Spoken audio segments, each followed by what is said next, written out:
Just past 3:30 p.m. out here at Lake Tyler, and it is hot, up over 90 degrees, and unfortunately, we don't have rain in the forecast, so this oppressive heat isn't going anywhere. In fact, by the time we get to the later part of next week, we're going to be in the upper 90s with feels like temps in the triple digits. Yeah, if you like the show American Pickers, this place is going to be your jam, and of course there is a vendor here that's selling jam. In fact, if you can imagine it, there's probably somebody here in Canton that has it and is willing to cut you a deal for it. But as you can see, they've got a lot of work left to do out here, and I do want to point out before we toss it back to you guys in the studio that Kristen actually homeschools her two boys, and as soon as she could tell the storm was getting dangerous, she moved them into their safe place, which is actually for them just an interior closet in their home where they keep a couple brooms and a vacuum.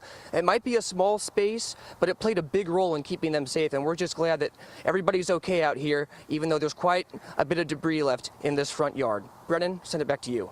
Alrighty, our Will Riddell, who is live in Bullard tonight. Be safe out there.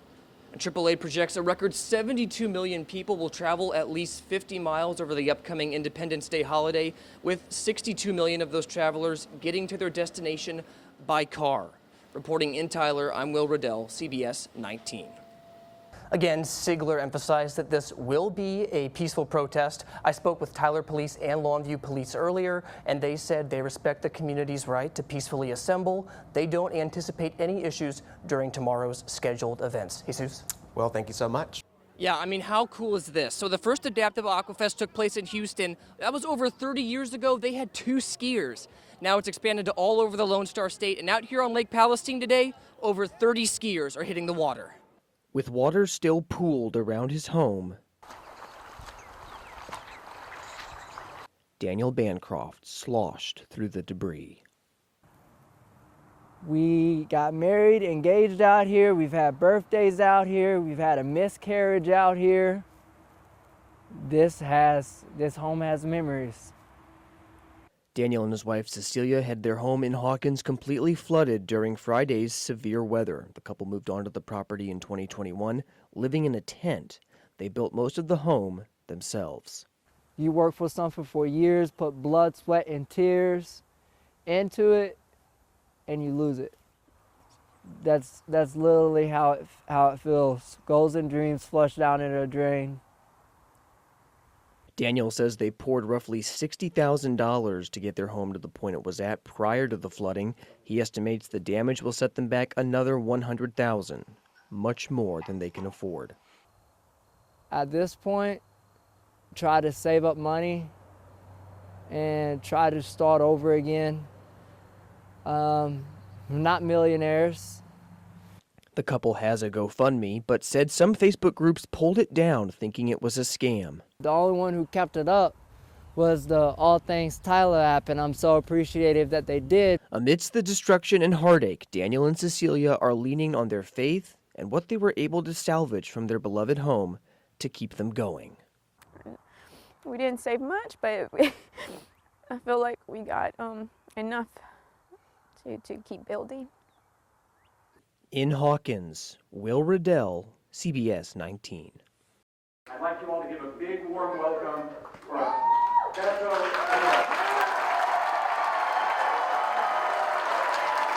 Former member of the U.S. House of Representatives and 2020 presidential candidate Beto O'Rourke was at Tyler's Holiday Inn Sunday evening, taking questions from East Texans. O'Rourke's town hall tour has included stops all over the Lone Star State. You got to show up everywhere for everyone. You can't write anybody off. You can't take anyone for granted. We are fighting for a higher minimum wage, expanding Medicaid, protecting our local schools, and ensuring that our educators and teachers are paid a fair wage and treated with the dignity and respect that they deserve. O'Rourke is the founder of Powered by the People, an organization that aims to reach and register voters with the hope of electing Democrats in Texas. A critic of President Trump, O'Rourke addressed Trump's Big Beautiful Bill, which passed a key hurdle in the Senate late Saturday night. And the worst part about it is it takes resources from the poorest, from the middle class, from working Texans, and shifts it to the very wealthiest. We don't want that in Texas. Another topic of discussion Sunday was the potential sale of East Texas resources to the Metroplex, like water. I think this continues a long tradition of exploiting East Texas and rural communities to the benefit of larger cities and those in power. O'Rourke said matters like this one provide an opportunity for Democrats and Republicans in Texas to bond over a common issue, something attendee Alex Vasquez wants to see more of. But I think it's time that we need to stop the infighting, the in-betweeners, the left and right political division, and just come together. Just time to come together. Reporting in Tyler, Will Riddell, CBS 19. Even though he's 92 years old, Norm Lawn still remembers the day he and a friend met a girl named Shirley at the movies. And we met her and one of her girlfriends at the movie, accidentally. Got to talking, and the rest is history.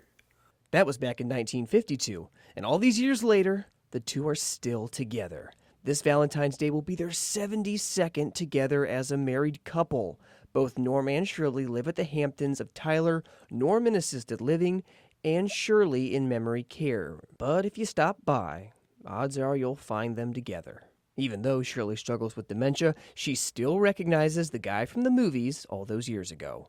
As their daughter shares, it's a love she'll never forget. Multiple times a week he'll go down and he'll sit with her, and she still recognizes him.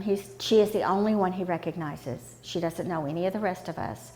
But she still grins really big when he walks in the room, and they just sit and hold hands.